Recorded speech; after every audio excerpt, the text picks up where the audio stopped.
Si la escuela decide comenzar a hormonizar a tus hijos y tú te niegas, tú eres un violador de derechos humanos en Canadá y vas a la cárcel por 5 años, pierdes la patria potestad de tus hijos que son entregados a grupos LGBT que comienzan a administrar de la vida de tus hijos para siempre. Esto es de terror. Lee la cantidad de identidades que dice ahí. Lee las letras. L, G, G, B, D, T, T, T, I, Q, Q, A, A, P, P. Ya transformar la educación en un centro de adoctrinamiento ideológico político. Necesitan de un sujeto totalmente manipulable e inútil. Mientras más ignorante, mejor. Un Pedro Sánchez, o una Kamala Harris en los Estados Unidos, un Justin Trudeau en Canadá. ¿Cómo puede ser que Bill Gates, que ha producido Windows y Microsoft, y que el mismo Steve Jobs, creador del iPhone y del iPad, les prohibió a sus hijos tener iPads y iPhones hasta que sean mayores de edad? ¿Por qué es eso? Fíjate que es muy interesante cómo Netflix arruina las series. Una serie criminal de una mujer policía que tiene que descubrir el crimen de su hijo y de repente la abuela sale lesbiana. Tú dices, pero a ver, nunca vas a ver una vieja de 80 años que se está casando con otra vieja de 90 años. Eso no existe en la realidad. O sea, aprendí muchísimo para desmontar que la ideología de género es una mentira. Es una ideología totalmente autodestructiva. No hay lugar para la familia, no hay lugar para el amor verdadero. Y lo peor de todo es que es un cinismo mortal. Si eres blanco y eres europeo, siempre serás criminal, por más antirracista e inclusivo que te quieras hacer. Es un cinismo que te lleva a la destrucción total. A la de 3. Bien, hoy nos acompaña Pablo Muñoz Iturrieta. Él es doctor en filosofía política y un personaje público aquí en Hispanoamérica, donde estamos ahora en México. Es una persona muy seguida, muy querida, al mismo tiempo también pues muy odiada por otra parte de la sociedad. Pero bueno, el caso es que hoy queremos hablar con él para que nos cuente un poco quién es y qué hace. Pablo, ¿qué tal? ¿Cómo estás? Muy bien, muchas gracias. Me dio gracia lo de personaje público y soy muy querido, eso es verdad. Sabes que yo a veces voy por las calles, por el aeropuerto, en el avión, la gente... Pero no sé si soy muy odiado o será que soy muy alto y se queden callados. Pero hasta ahora nunca me pasó nada. Me pasó una vuelta en Argentina que hubo una protesta del colectivo Travesti Trans, así se llama, y ellos hicieron una convocación para estar fuera de mi conferencia. Wow. Y cuando la conferencia estaba por comenzar, una de mis hermanas me estaba acompañando y me dice, Pablo, afuera hay una protesta. Y dije, bueno, voy a salir. Y me dijo, ¿cómo vas a salir? Sí, voy a salir. Lo voy a invitar que vengan a la conferencia. Si vamos a hablar de ideología de género, voy a hablar de todos los trastornos que ellos tienen. Es la mejor manera que yo tengo para ayudarlos a ellos, porque esa es la intención de mi trabajo, ayudar a las personas. Y salgo afuera y cuando las feministas y todo este grupo de travestis transexuales me vieron, nunca se imaginaron que iba a salir un tipo de 1,91 m. Como ellos me veían tal vez en los videos sentado, habrán pensado que era un chiquitito como Agustín Laje y de repente todos se intimidaron. Fue muy gracioso la situación. Así que, pero bueno, simplemente eso, y gracias también por tenerme aquí en esta entrevista. Un gusto enorme. Me gustaría empezar pues yendo al principio, y es que ¿cómo terminas dando conferencias pues como la que has dado hoy aquí por todo el mundo, o escribiendo libros, etcétera? Mira, qué buena pregunta. Está conectada con este libro. Este libro se llama Atrapado en el cuerpo equivocado. Es un libro sobre la ideología de género. De hecho, el subtítulo es La ideología de género frente a la ciencia y la filosofía. Yo estaba en la universidad en Canadá, me acababa de recibir y hacía mucho tiempo venía escribiendo ese libro, estudiando, profundizando. Más o menos 13 años estuve leyendo. Todo comenzó leyendo filosofía posmoderna, leyendo a personajes como Foucault, a personajes como Beatriz Preciado de España, a Judith Butler, a Shulamit Firestone.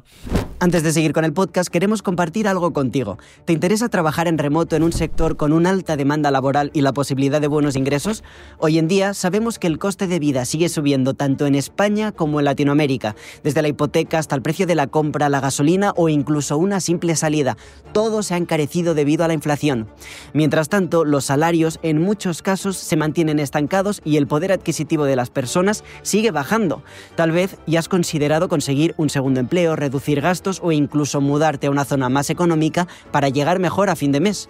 Pero quizá no tengas que recurrir a eso. A veces lo que necesitas es aprender una nueva habilidad con demanda que te permita mejorar tus oportunidades laborales y aumentar tus ingresos. La buena noticia es que existe una profesión emergente que puedes aprender desde casa y que con dedicación y práctica puede abrirte puertas a oportunidades bien remuneradas. No necesitas conocimientos previos ni estudios específicos para comenzar. ¿Te gustaría saber más? Hemos colaborado con Bienvenido Bienvenido Sáez de Conquer Blogs, un referente en el sector, quien ha preparado una clase gratuita de 15 minutos para toda nuestra comunidad. En esta clase aprenderás en qué consiste esta profesión, sus principales ventajas y cómo tú también podrías aprenderlas desde casa. Para acceder a esta clase gratuita puedes encontrar el enlace en la descripción de este vídeo. ¿A qué edad? Y a los 21, 22 comencé a leer. Bueno, yo comencé a estudiar filosofía a los 16. A los 16 comencé a leer Platón. Pero más o menos entre los 21 y los 22, cuando comienzo a estudiar más filosofía moderna, y eso se va profundizando mucho más, especialmente después de los 24, comienzo a consumir mucha de esa literatura porque me di cuenta de que quería entender cuál era el problema central de la modernidad. Y me termino en la posmodernidad y en todo lo que es la negación del ser humano, todo lo que es la negación de la realidad objetiva como tal, el hecho de ser varón, de ser mujer. Un problema filosófico muy profundo que plantea la teoría queer y todo lo que tiene que ver con la ideología de género.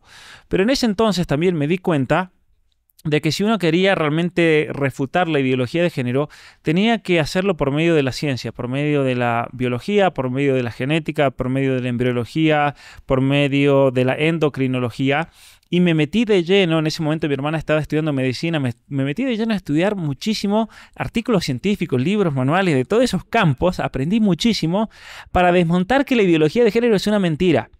Y es ahí cuando en un momento, estando en Canadá, en la universidad, quien era el decano de la Facultad de Medicina y era el director del Hospital de Niños de Ottawa, él me dice que era el papá de un compañero mío de la universidad, me dice: Pablo, tú tal vez eres una de las personas que más conoce la ideología de género en el mundo, me dice, porque tú lo conoces desde el punto de vista de la academia, del posmodernismo, de la filosofía, pero también de las ciencias. La verdad, ¿cómo explicas todos estos temas? Tienes que escribir un libro al respecto.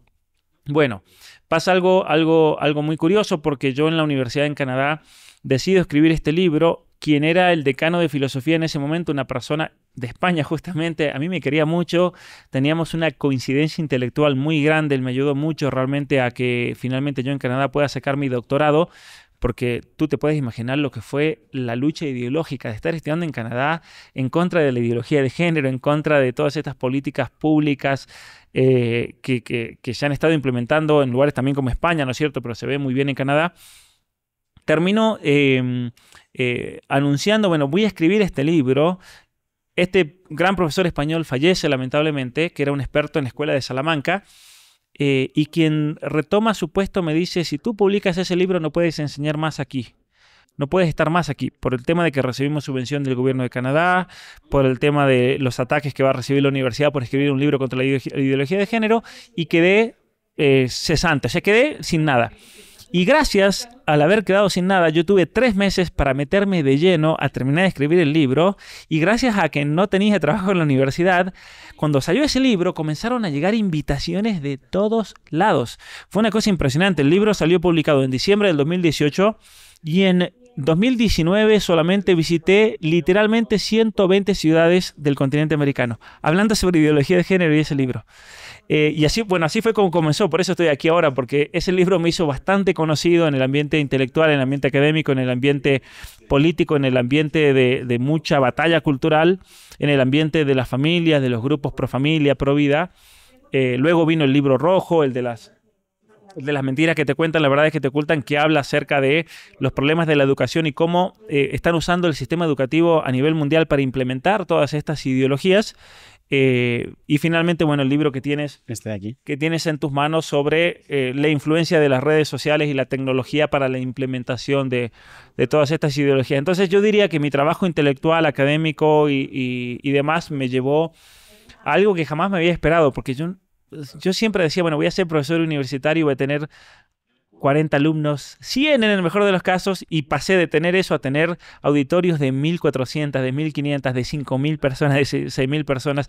He hecho cursos yo, algunos los puedes ver en mi canal de YouTube, donde he tenido 40.000 personas haciendo un curso, que eso para mí era inimaginable, impensable, pero realmente las redes sociales, especialmente YouTube y las conferencias, me abrió un campo para llegar a una cantidad de gente enorme realmente, donde uno puede hacer mucho más bien que limitándose al trabajo que podría haber hecho estando en una universidad. Entonces, el mejor favor que me hicieron los progresistas en Canadá fue decirme no puedes enseñar más acá. Si te parece, retrocedemos al 2018 y antes. Y es que me gustaría preguntarte por el hecho bueno, por lo que te hiciste tan conocido, que fue por hablar de la ideología de género. Y me gustaría preguntarte qué es la ideología de género.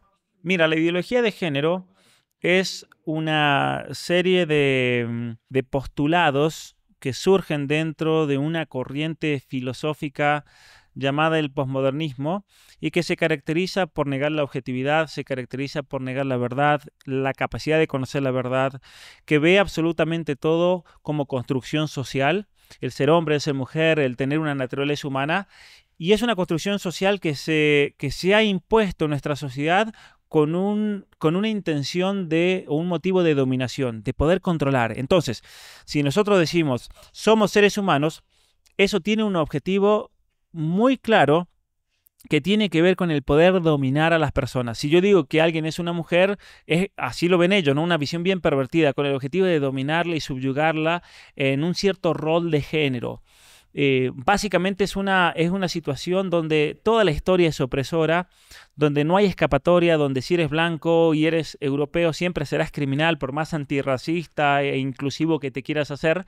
Y dije, a ver, espera, entonces la ideología de género, ¿qué significaría? Mira que es una pregunta que yo me hice por muchos años. ¿Qué significa toda esta teoría? Significa que tú como ser humano o como ser que eres víctima de un relato, de una concepción antropológica que te dice que eres ser humano, que te dice que eres hombre, que eres mujer. ¿Y qué tienes que hacer? Bueno, la liberación se manifiesta cuando tú, siguiendo tu percepción y siguiendo tus deseos, decides tu propio destino y constituyes tu propia personalidad.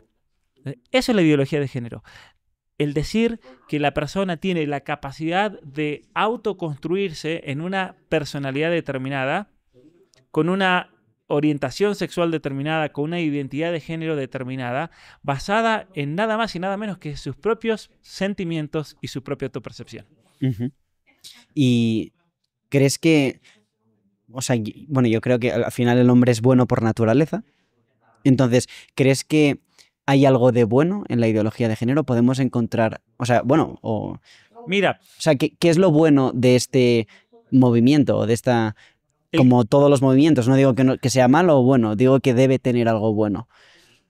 Yo creo que hay un problema fundamental con este movimiento.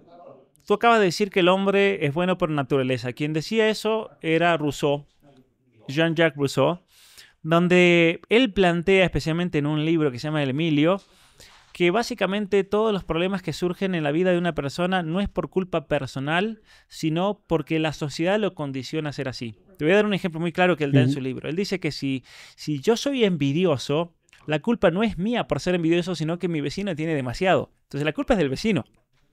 Entonces es una ideología, es una manera de ver la realidad y la condición humana que te libera de todas las culpas y le echa la culpa al resto, a las estructuras sociales, a las situaciones, a las distintas circunstancias. Y básicamente la ideología de género lo que está diciendo es que nosotros todos somos víctimas de construcciones sociales, de opresión, somos víctimas de un sistema. Y esa manera de ver la realidad es una manera bastante pervertida de la realidad. Si tú me preguntas, bueno, a ver, ¿cuál es el gran aporte de la ideología de género? Yo te voy a decir, o sea, yo lo que me refiero al final es que todos tenemos una ley natural, ¿no? Y entonces, al final, pues somos buenos. O sea, me refiero a que yo creo que el hombre es más bueno que malo en sí. Entonces, hay millones de personas que piensan de una manera, hay millones de personas que están en contra de tal. Entonces, no son malas esas personas, aunque sigan... Pero debe haber algo bueno que les mueva. Lo que tú tienes que pensar es lo siguiente, que nosotros podemos hacer una consideración de distintos niveles del ser humano. Si tú vas a hacer una consideración metafísica en cuanto al ser de quiénes somos nosotros y nuestra propia naturaleza, en ese sentido podemos decir que hay una cierta bondad natural en el hecho de ser seres humanos. A eso totalmente. Hay una grandiosidad en el hecho de ser humano. Nosotros notamos en la naturaleza toda una gradación del ser que termina en una especie de el ápice, en lo máximo de la expresión del ser natural en el ser humano, que tiene la capacidad de amar, tiene la capacidad de pensar, de conocer, la creatividad. Es obviamente que en la tradición religiosa cristiana, judeo-cristiana occidental, se lo plantea como el hecho de haber sido creados a imagen y semejanza de Dios. Pero la ideología de género, en cuanto tal, a mí me parece realmente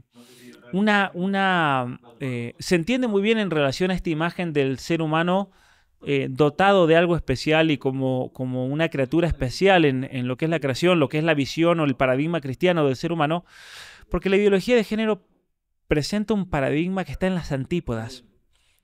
Por eso a mí me parece que es una visión bastante perversa del ser humano la que plantea la ideología de género. Porque si bien es verdad, todo ser humano, incluso aquel que haya caído víctima de la ideología de género, tiene algo muy valioso, tiene una dignidad que nunca se pierde, esta manera de pensar y de aceptarla para sí mismo, si los postulados de Judith Butler son verdaderos, es una ideología totalmente autodestructiva. Es una ideología, en los escritos de Beatriz Preciado de España se nota mucho más porque es mucho más obsceno, es mucho más perverso, es mucho más dirigido a tratar de destruir la objetividad de las cosas. Por ejemplo, Beatriz Preciado habla de la revolución anal. ¿Qué significa eso? Significa que nosotros hemos caído víctimas de una imposición social que nos dice que el sexo es heterosexual. Entonces ella dice, lo que tenemos que hacer es igualar esa situación de desigualdad y reducir el sexo a la penetración anal. Y cuando ella habla de penetración anal, ella habla de meterte un palo por el trasero, donde es un acto destructivo, donde tú tienes que cambiar el significado mismo del objetivo de los miembros corporales, donde ella habla de ejercicios para masturbarse el brazo, de tal manera que nosotros podamos cambiar esas zonas erógenas de los genitales como si fuese algo posible. Hay una base genética, hay una base química, hormonal en eso, cambiarlas a distintas partes del cuerpo para así reconstruir en cierta manera la naturaleza humana. Cuando tú lees a alguien como Beatriz Preciado, que a su vez es una persona que ha recibido toda la ovación, ¿no es cierto?, del mundo progresista en la Universidad de París, en la Universidad de Columbia en los Estados Unidos, invitada a grandes conferencias, Judith Butler, que viaja a dar conferencias en el Foro Económico Mundial y en las Naciones Unidas, con todo este nuevo paradigma del ser humano. Y tú te das cuenta de que hay algo bastante pervertido realmente en la concepción del mundo, en la concepción del ser humano como tal, donde no hay lugar para la trascendencia, no hay lugar para la familia, no hay lugar para el amor verdadero, no hay lugar para los valores y las virtudes femeninas y masculinas, y lo peor de todo es que es un cinismo mortal. ¿Qué es un cinismo? Son estructuras las que ellos plantean de poder y de opresión tan grandes que es imposible escapar de eso. Entonces, una persona posmoderna a ti te va a decir, bueno, tú eres español, tú tienes toda una tradición hispana, bueno, tú estás condenado a ser siempre ese miserable con masculinidad tóxica, con esa visión pervertida, y por más pésames y por más reflexiones y por más actos de contrición que quieras hacer, tú no puedes escapar de tu situación de opresor. Tú siempre vas a ser un opresor. Tú siempre vas a ser un racista. Tú siempre vas a portar la masculinidad tóxica. Y por más que te quieras deconstruir, siempre va a permanecer ese subsuelo de maldad en ti. Y ahí viene la gran diferencia. Tú me preguntabas si nosotros como seres humanos somos buenos, hay algo metafísicamente bueno y digno. Sí, pero en esta ideología te niegan ese sustrato de bondad y de ser que se manifiesta en actos de belleza, en actos de bondad, en actos intelectuales, en la sociabilidad, en todo lo que tú puedas ir construyendo en tu propia vida y con aquellos que te rodean. Ujú. Es un cinismo que te lleva a la destrucción total. Totalmente contrario a lo que uno puede creer dentro de un paradigma cristiano que nos llama a la perfección, al crecimiento personal, a la virtud, al crecimiento intelectual, a la bondad que se manifiesta con actos que tienden a engrandecerte como persona, pero que también tienden a hacer otra cosa grande también. Ujú. ¿Por eso hablas en parte de apagar el celular y encender el cerebro? Mira, sabes que hay un problema muy grande hoy en día que tiene que ver con el nivel de manipulación que se da en las redes sociales. Ujú. ¿Sabes cómo surgió ese libro? Porque hay un dato que es realmente fuertísimo. Entre el año 2014 y 2019 se dio un incremento en casos de transición de género en chicas adolescentes del 5.436% y en varones del 1.440% más o menos.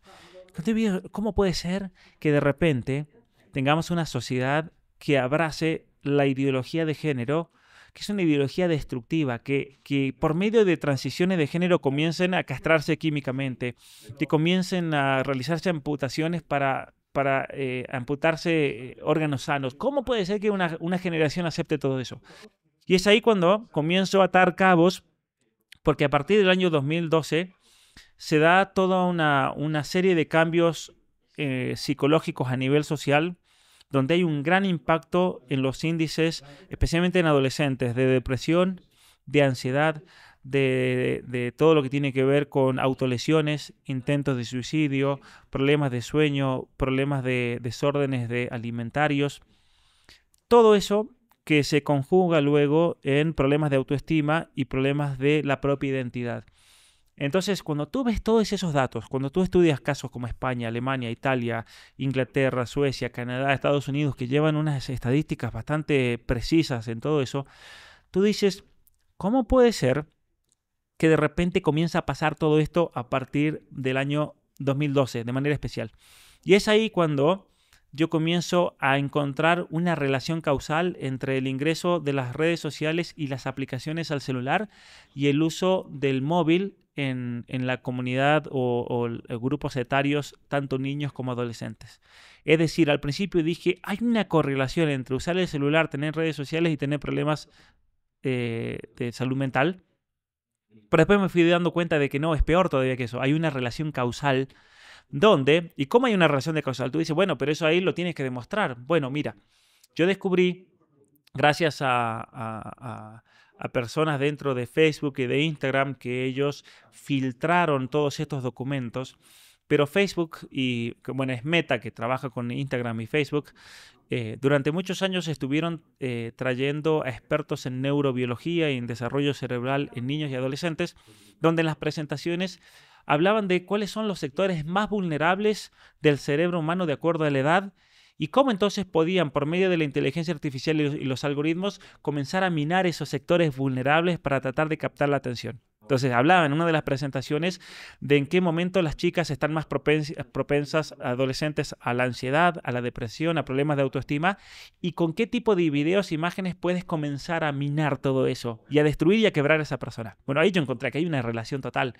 Hay una intención clara de las grandes compañías tecnológicas por tratar de quebrar al ser humano para mantener su atención, para volverlo adicto, la adicción, el tema de la dopamina, lo cual se suma a otro dato muy interesante. Bueno, comenzando a leer biografías y entrevistas de Bill Gates, de Steve Jobs, del fundador de Snapchat, no me acuerdo el nombre, pero lo tengo ahí, de Sundar Pichai, que es el CEO de Google, y de varios otros ingenieros que trabajan para estas grandes compañías, descubrí un factor común en todos ellos. ¿Sabes cuál es? ¿Cuál? Que todos ellos, absolutamente todos, les prohíben a sus hijos tener celulares, tener redes sociales y el uso de pantallas. Uh-huh. Si tú dices, a ver, ¿cómo puede ser que Bill Gates, que ha producido Windows y Microsoft, y que el mismo Steve Jobs, creador del iPhone y del iPad, les prohibió a sus hijos tener iPads y iPhones hasta que sean mayores de edad? ¿Por qué es eso? ¿Cómo puede ser? ¿Cómo puede ser que el dueño de Snapchat no les deja a sus hijos que texteen? Cuando es una aplicación que las usan menores de edad mayoritariamente. ¿Cómo puede ser que el dueño de Google no le permite a sus hijos ver pantallas? ¿Qué está pasando realmente aquí?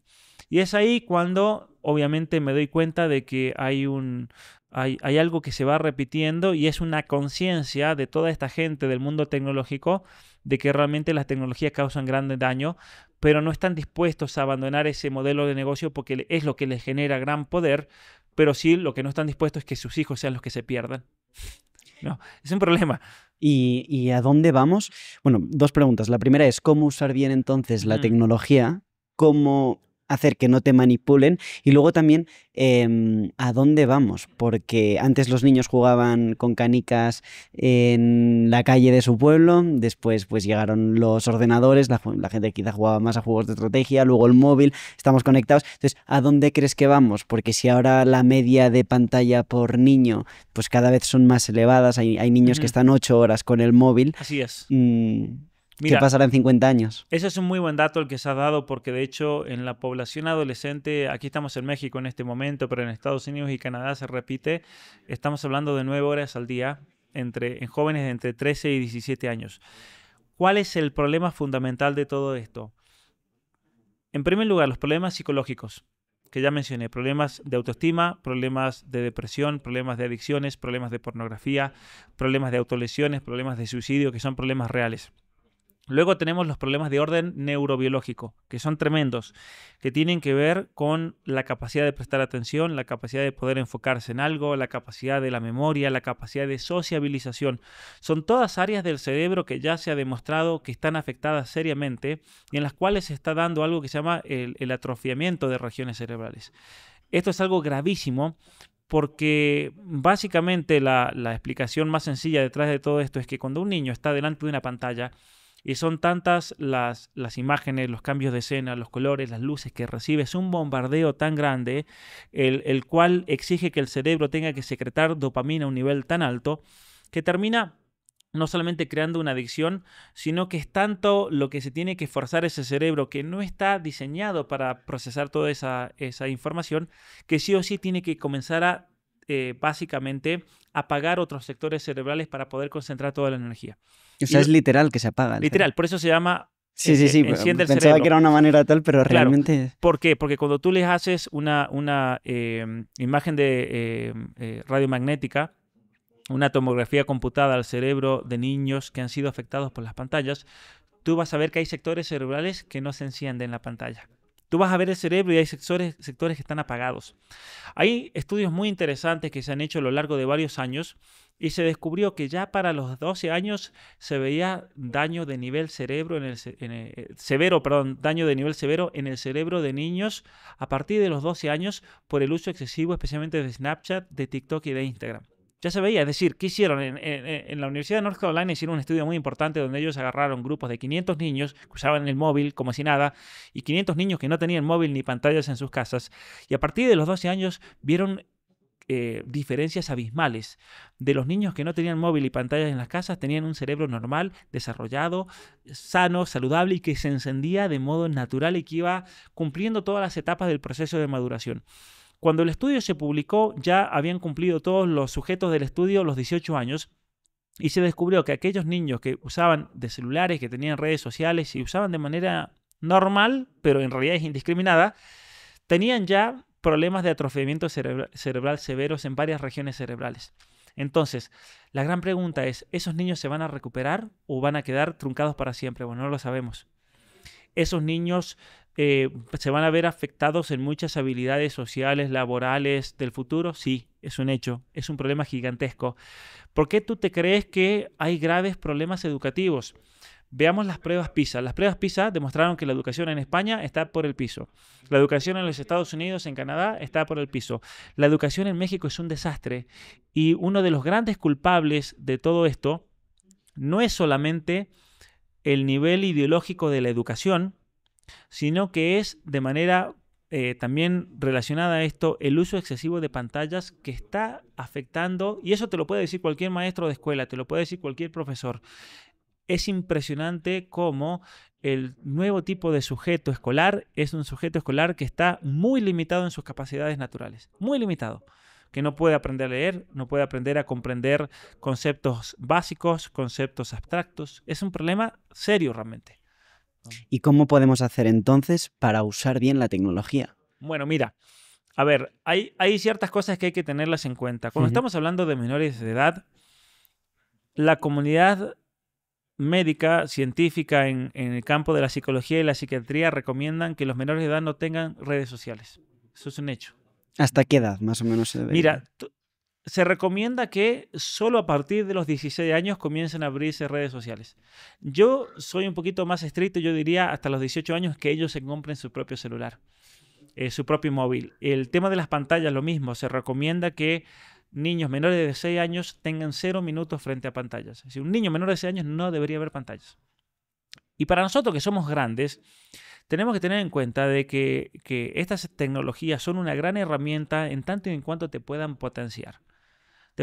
Yo, por ejemplo, en YouTube veo que hay una herramienta enorme en la cual se puede perder mucho tiempo con cuestiones que no sirven para nada o se puede aprovechar.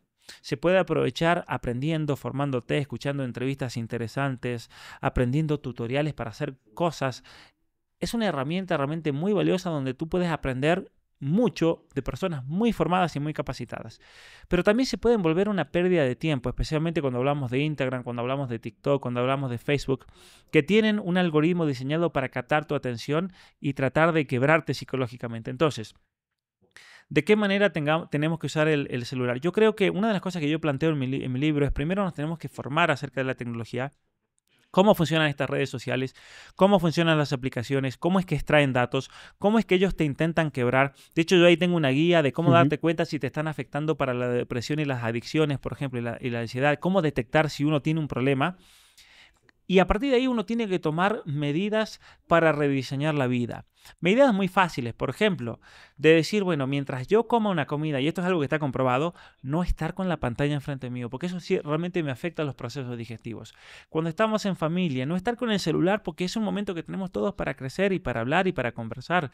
Cuando estoy trabajando, dejar el celular de lado, apagarlo si hay que apagar, y concentrarte en lo que tienes que hacer, porque uno de los grandes problemas del celular es que ha traído una conducta de chequeo constante que está remoldeando el cerebro humano para básicamente transformar el modo que tenemos de interactuar con las noticias y de interactuar con la realidad externa, introduciendo conductas que son de chequeo constante, pero que nos llevan a un estado de superficialidad constante.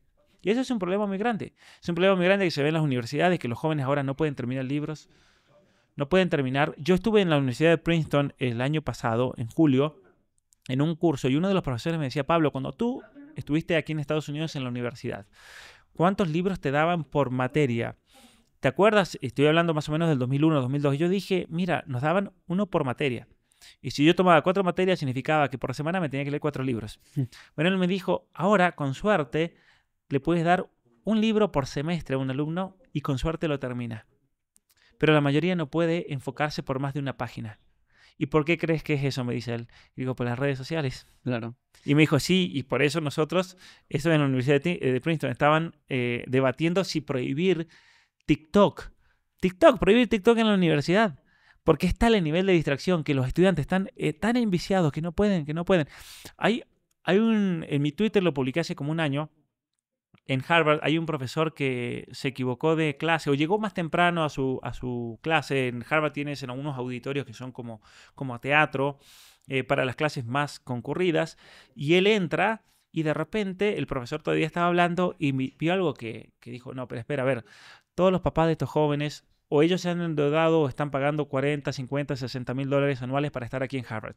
¿Y qué crees que él vio?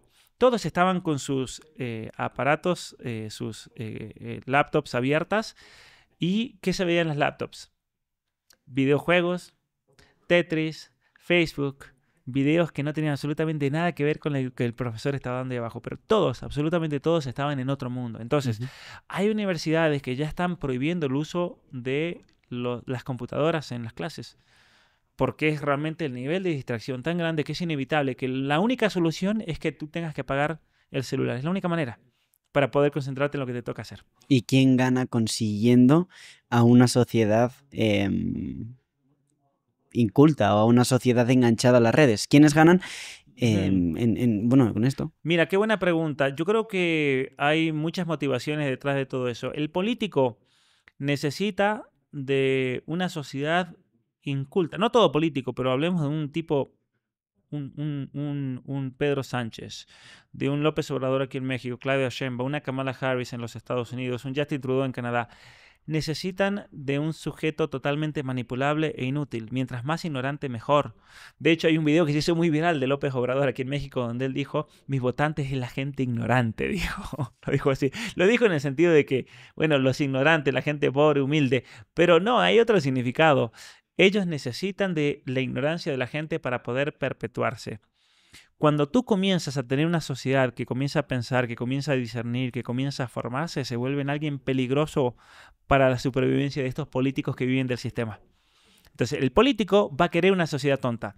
Las compañías tecnológicas quieren una sociedad manipulable porque es mucho más fácil alcanzar grandes niveles de consumismo, es mucho más fácil alcanzar niveles de manipulación, es mucho más fácil solucionar ciertos problemas sociales. Por ejemplo, para el Foro Económico Mundial, que ellos esperan que más o menos para el 2050 el 60% de la población pierda su trabajo porque todo esté automatizado. Entonces ellos necesitan tener un tipo de ser humano que se contente con estar en el metaverso y que reciba su salario básico universal y que así sea feliz. Entonces necesitamos, como a esa gente no la podemos eliminar, no podemos venir con un tanque de guerra y eliminar a 5.000 millones de personas, lo más fácil es hagamos los tontos, contentémoslo con un salario básico universal, un sistema socialista y que se entretengan con Netflix, el metaverso, Instagram y TikTok. Y así no tendrás nada, pero serás feliz, como decía el Foro Económico Mundial. Porque de eso podemos hablar un poco de Netflix, de Amazon Prime y de Disney. ¿Cuál es la visión que tienes Bueno, sobre ellos? Porque sé muy- que has escrito bastante. Sí, mira, es una pregunta muy interesante. Nosotros tenemos que tener en cuenta que detrás de todas estas grandes compañías de YouTube, de Facebook, de Amazon, de Disney, tú te encuentras con quiénes son los verdaderos dueños. Ahí está la pregunta. ¿Quién está detrás de todo eso? Y tú te encuentras con los fondos de inversión. Vamos a hablar de BlackRock. Podemos hablar de Vanguard, de State Street, pero hablemos de BlackRock. Que ellos son los que realmente controlan todo el discurso y toda la dirección ideológica detrás de estas grandes corporaciones que son públicas y por eso BlackRock tiene el control total. Ahora bien, es notorio cómo compañías como Netflix y compañías como Disney tienen una función y un objetivo ideológico y político muy claro. Se ve muy claro, por ejemplo, en las producciones para niños. De antaño, cuando un niño en los años 50, 60 se sentaba a ver una producción, lo hacía con la intención de entretenerse, lo hacía con la intención de pasar tiempo en familia, ver una buena película, disfrutar de ese momento. Hoy en día, el entretenimiento es algo secundario para estas compañías.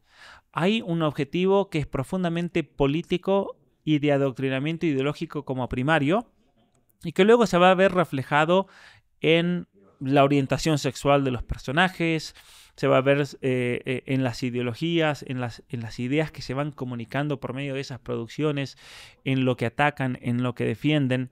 Fíjate que es muy interesante cómo Netflix arruina las series. Eso es un hecho. Estaba el caso de esta serie española que se hizo muy famosa, ¿cómo se llama? La Casa de La Papel. Casa de Papel. Que de repente La Casa de Papel venía bien y empezaron a meter cuestiones LGBT y cuestiones feministas. Yo recuerdo haber visto una serie en el avión, una serie inglesa que creo que también estaba en Netflix, sí, era producida por Netflix, donde venía todo bien hasta que de repente era una serie criminal de una mujer policía que tiene que descubrir el crimen de su hijo y de repente la abuela sale lesbiana en la temporada número 2. Y tú dices, pero a ver, eso es algo demasiado forzado. ¿Qué necesidad tenían de decir que la abuela era lesbiana? Una mujer ya grande, de casi 80 años, y de repente sale besándose con otra vieja más vieja que ella. Eso no tiene sentido, porque eso es irreal. Nunca vas a ver una vieja de 80 años que se está besando con otra vieja de 90 años. Eso no existe en la realidad. Obviamente aquí hay un claro mensaje ideológico en nombre de la inclusión, de la diversidad, de la igualdad. Fíjate que así como la Revolución Francesa en su momento hablaba de la igualdad, la fraternidad, la universalidad, ¿no es cierto? Hoy en día el Foro Económico Mundial, y lo dijo Macron también después de la ceremonia de blasfema en los Juegos Olímpicos, hoy en día los nuevos principios de este progresismo globalista son la diversidad, la igualdad, la inclusión, y que eso se fuerza en absolutamente todas las compañías, y eso lo hace BlackRock. BlackRock exige que para poder invertir en tu compañía, tú tienes que implementar todas estas políticas de igualdad, de responsabilidad corporativa, de cursos de antirracismo, de cursos de género, porque si no, simplemente vamos a salir y vamos a dejar de invertir. Y de esa manera ellos controlan absolutamente todo por medio de un mecanismo de castigos y de recompensas financieras. Han logrado realmente armar toda una red global impresionante, en la cual nos encontramos con el Foro Económico Mundial, pero nos encontramos con las grandes fundaciones, con el Foro Económico Mundial, nos encontramos con la Open Society de Soros, con la Fundación Bill y Melinda Gates, pero nos encontramos con todos los bancos que te puedas imaginar del mundo, nos encontramos con las grandes corporaciones, con compañías como Amazon, como Netflix, como Disney y como Hollywood en general, que se han vuelto totalmente woke y se han vuelto en los grandes apóstoles de este nuevo paradigma y esta nueva ideología. Entonces, ¿cuál es la revolución ideológica más profunda, me parece a mí, que estamos viendo en nuestros días es la revolución antropológica. Una revolución donde se quiere implementar un nuevo tipo de ser humano basado ya no en el paradigma de lo que es verdaderamente el ser humano como tal, como lo ha entendido nuestra civilización occidental, sino por medio del paradigma de ser humano de Beatriz Preciado, de Judith Butler. Porque me gustaría preguntarte esto. Para ti, ¿qué es el ser humano? ¿Qué es un hombre? ¿Qué es una mujer? ¿Qué es un anciano? ¿Qué es un...? O sea, no sé si podrías hablar un poquito de ello para definir. Bueno, yo creo que para hablar del ser humano, tú puedes hablar del ser humano desde distintas perspectivas, porque el ser humano en sí es un ser muy complejo, donde tú te encuentras con una estructura orgánica, con una realidad fisiológica, con una realidad física, con una realidad intelectual, con una realidad cultural. Y por lo tanto me parece que la respuesta más profunda que podamos dar al ser humano es la respuesta que da la filosofía, y que luego de la filosofía comienzan a surgir todas las otras ramas de la ciencia que pretenden explicar al ser humano. El ser humano en cuanto tal es un ser que ser en sí, que existe, que es una realidad que se manifiesta de manera corpórea, pero que a su vez tiene toda una serie de connotaciones que rayan, y si es que no surcan directamente, en el mundo de lo espiritual. Tú en el ser humano ves, por ejemplo, características que tienen que ver con la racionalidad, la capacidad de amar, la capacidad de pensar, la capacidad de abstraer ideas. Es muy impresionante, por ejemplo, el proceso de conocimiento de un niño que comprende qué es una vaca, y luego cuando ve una vaca que jamás ha visto en su vida, ese niño dice, esa es una vaca, y uno dice, pero ¿cómo puede saber que esa es una vaca si esa vaca no la vio? No, porque él ya tiene un concepto abstracto donde deja de lado todas las condiciones materiales de esa vaca concreta, de la primera vaca que vio, y ya lo puede aplicar de manera universal. Esa capacidad de universalidad del ser humano es una capacidad profundamente espiritual. No hay manera de explicar eso si no es por esa capacidad de trascender la materia, que es lo que es la espiritualidad del ser humano. Entonces, el ser humano es un individuo racional, que tiene la capacidad de pensar, tiene la capacidad de amar en cuanto tal, y luego a partir de ahí podemos hacer toda una serie de consideraciones accidentales de qué es el ser humano. El ser humano puede ser un varón o una mujer, es una característica accidental necesaria que siempre se da. Eso es accidental, que siempre, necesario, que siempre se da. Siempre como ser humano vas a ser hombre o vas a ser mujer. No, pero hay personas que tienen problemas genéticos. Bueno, pero eso es algo posterior, porque el ser humano se da en un acto de concepción en el cual se une un óvulo con un espermatozoide, y en esa unión siempre va marcada por una característica genética que te hace hombre o que te hace mujer. Después, si por cuestiones genéticas y por cuestiones hormonales hay trastornos del desarrollo sexual, es otro tema, pero todos somos definitivamente hombres o mujer. No hay una opción C, por así decirlo. Y a partir de ahí podemos hacer toda una consideración de cuestiones totalmente accidentales. Hay personas más altas, más bajas, hay personas más rápidas, más lentas, hay personas con una estructura física más atlética, hay otras personas que tienden más a una estructura atlética, a una estructura física no tan atlética. Tienes los colores de la piel, tienes los colores del cabello, tienes los colores del ojo, tienes distintas capacidades y modos de reaccionar ante las emociones. Tienes una serie de características psicológicas determinadas, donde hay personas que son más neuróticas, hay personas que son más tristes, otras personas que son más alegres, hay otras personas que son más amigables, otras personas que son más cerradas, pero en definitiva todos nos podemos unir en lo que se llama naturaleza humana, porque coincidimos en eso fundamental, que es el hecho de manifestar la naturaleza humana por medio de la racionalidad, por medio de la libertad, por la capacidad de creatividad, por la capacidad de pensar y por la capacidad de amar. Tú también hablas un poco de... Bueno, ahora hemos estado hablando un poco, o estás comentando cosas que pueden confundir, o que la sociedad de hoy en día pues quizá intenta confundir pues a la gente, a los niños, a los jóvenes, incluso a gente mayor.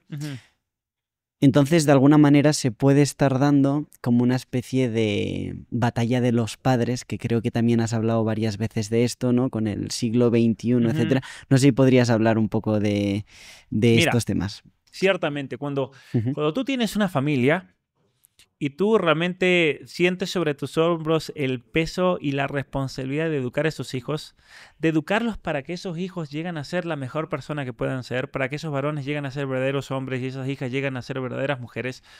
Tú sientes un peso de una responsabilidad muy grande. Y en nuestra sociedad se han ido armando estructuras institucionales para supuestamente ayudar a los padres en esa labor, en esa responsabilidad. Yo digo supuestamente porque hoy en día lo que se está dando es un reemplazo de los padres y una imposición de nuevos paradigmas que se manifiesta, por ejemplo, en la escuela, cuando la escuela ya no es una institución que es una extensión de la familia donde se potencia lo que se aprende en la casa, sino que pretende adoctrinar al niño en una nueva visión y donde los papás se ven como un peligro para el niño. Entonces, la educación ya no como una guía para que esa persona, porque educar significa eso, guiar y potenciar todas esas capacidades, sino ya transformar la educación en un centro de adoctrinamiento ideológico político. Y cuando un papá se da cuenta de eso, yo creo que entra en una situación de crisis porque se da cuenta de que sus hijos están en peligro. Están en peligro por la ideología de género, están en peligro por el bajo nivel de educación, están en peligro por los mismos políticos que están detrás de todos estos proyectos. Y tú dices, yo a ese político jamás le daría a mi hijo, pero se lo estoy dando a sus escuelas y a su ideal político. Entonces, eso yo creo que ha generado en los últimos años una reacción muy grande de parte de los padres para reafirmar ese derecho natural que tiene la familia de ser la primera educadora de sus hijos y de también ser esa garante del crecimiento espiritual, físico y psicológico de cada uno de sus niños. Uh-huh.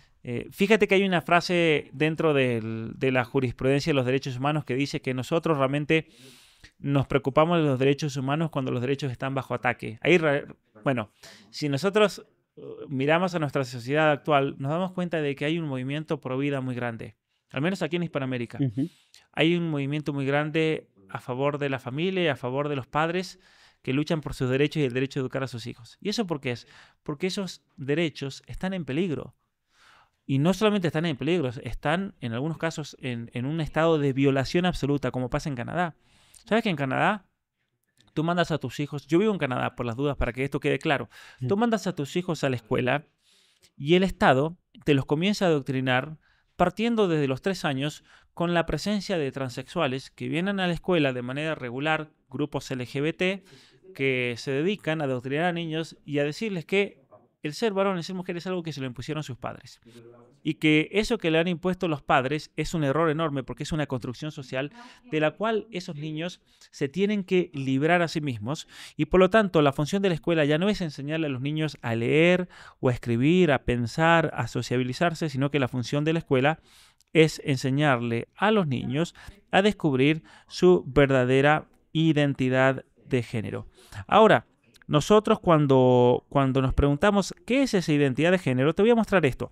Uh-huh. Mira, esto es un comunicado del Ministerio de Educación de Ontario, donde dice que la función de la educación es enseñarle a los niños a descubrir, lee la cantidad de identidades que dice ahí, Uh-huh. lee las letras. L, G, G, B, D, T, T, T, I, Q, Q, A, A, P, P. Que bueno... 2 S más. Y 2 S más.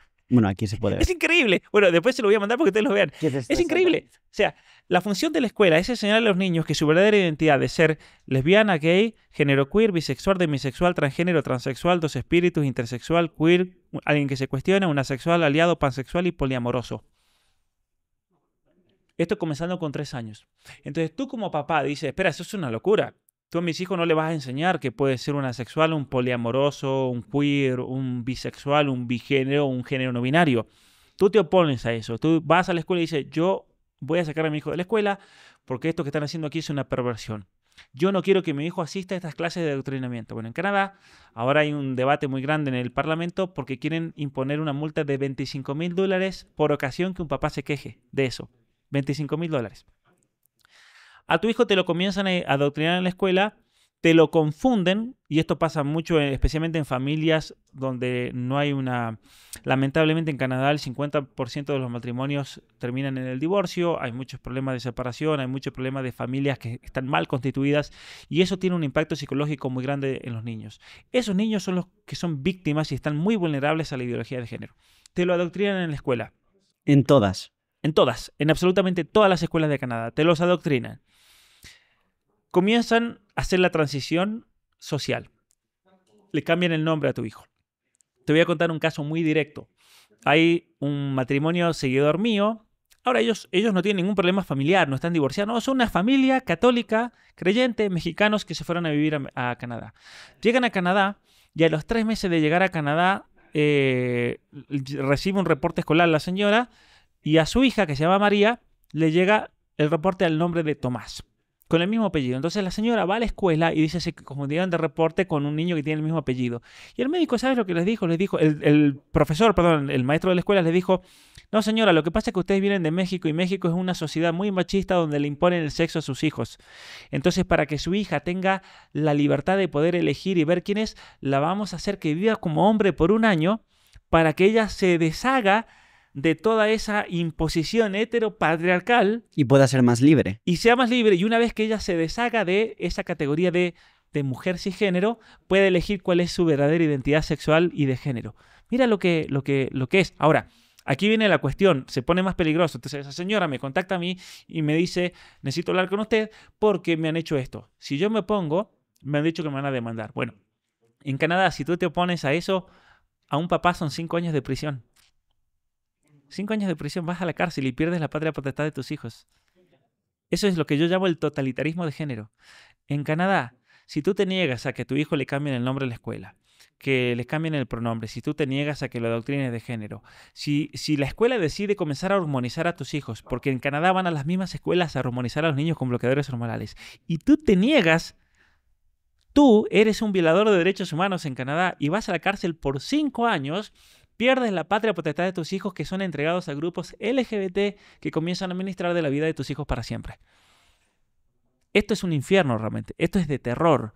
Y por eso cuando yo te decía al principio, para mí esta ideología es una ideología peligrosísima si se convierte en política pública, era porque yo veía que si esto algún día se hace ley, esto va a ser terrible. Y yo recuerdo hace años yo decía a la gente, miren, esto es peligrosísimo porque hay gobiernos que ya están admitiendo dentro de su plataforma esta ideología, como pasó con el kirchnerismo en la Argentina, el Foro de San Pablo para toda Latinoamérica, el caso de Trudeau en Canadá, el caso del Partido Demócrata con Obama y luego obviamente con Biden y Kamala Harris en los Estados Unidos, el caso del PSOE, ¿no es cierto?, en el Partido Socialista allá en España, con Pedro Sánchez y con Pablo Iglesias y con Irene Montero. Esta gente tiene una ideología que es destructiva y que es totalitaria, y que cuando viene por tus hijos viene con todos. Recuerda lo que dijo Irene Montero, ¿no? Que los niños tienen derecho para tener sexo con quien se les dé la gana y que nadie puede venir a, ¿no es cierto?, a... Y esto no puede provocar un cabreo de la sociedad, porque al final, y ahora también pensaba, o sea, la gente más cristiana, incluso la gente más musulmana de Canadá, ya está ocurriendo. Se van a poner de acuerdo. Mira, ya está ocurriendo. De hecho, en septiembre del año pasado tuvimos la Marcha del Millón, donde las comunidades musulmanas organizaron una manifestación gigantesca en todas las ciudades de Canadá, que consistían en grandes... en una de las manifestaciones era poner las banderas LGBT, las arrancaban de los mástiles y pisotear banderas LGBT. Ciertamente que hay una reacción muy grande hoy en día, hay una reacción enorme contra esto.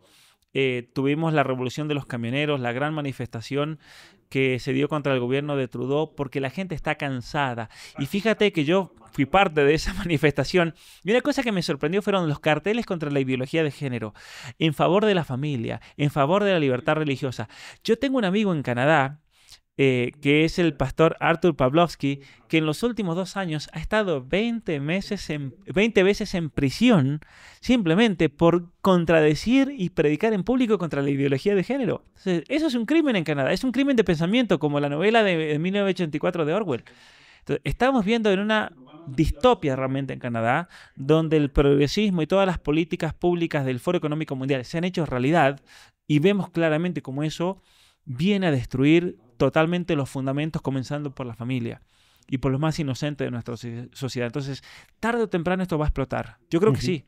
Pues ya para terminar, si te parece, Pablo, no sé qué consejos o motivos para la esperanza darías a toda la gente que escucha esta entrevista. Muy bien, muchas gracias. Yo creo que lo primero que tenemos que hacer es formarnos bien acerca de lo que está pasando.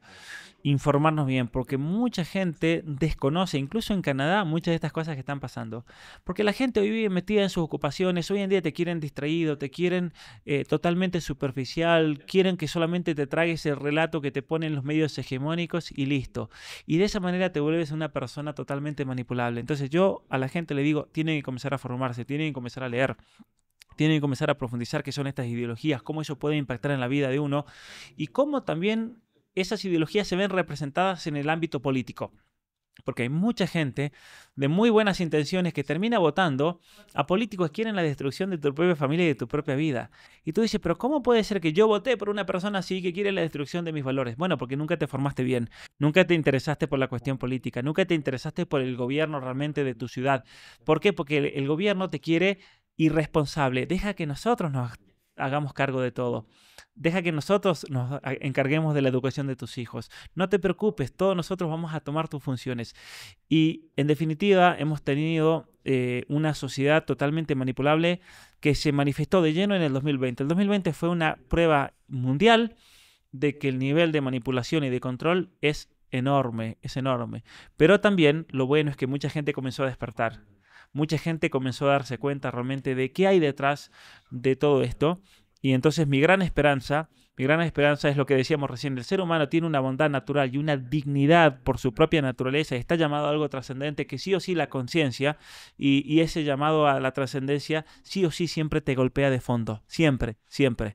Y entonces cuando esa gente realmente se pregunte, sepa que hay una salida y sepa que la vida es hermosa, que la vida no es una historia de opresión y de victimización como nos quieren hacer creer y que mientras más quieras realmente mejorar en tu vida, más feliz realmente vas a ser. Pues sí, eso es todo. Pablo Muñoz Iturrieta, de verdad que muchísimas gracias por haber estado este ratito con nosotros. Muchas gracias a ti también. A la de 3.